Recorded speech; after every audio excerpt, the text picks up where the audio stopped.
ഞാൻ മഹാചട്ടമ്പിയാണെങ്കിലും എന്നെ വിശ്വസിക്കാം. ഞാൻ ദശമൂലം വൈദ്യരാണോ? ശിവനാണല്ല.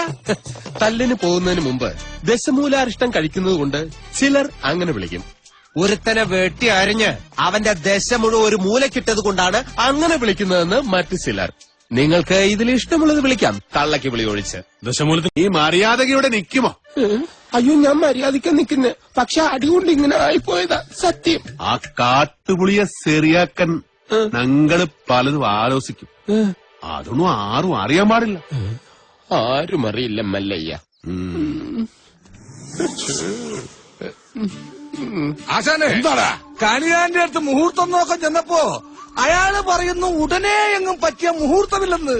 പിന്നെ ഞാൻ കത്ത് കാണിച്ചൊരു വരട്ട് തരട്ടേപ്പോ ഒരു ഉഗ്ര മുഹൂർത്തം കുറിച്ച് വന്നു. പിന്നെ കല്യാണത്തിലുള്ള ഒരുക്കങ്ങൾ നടക്കട്ടെ. ഈ മല്ലയ്യ കല്യാണം കഴിക്കാൻ പോണ കല്യാണ പെണ്ണ പുറത്തു പറയണ്ട.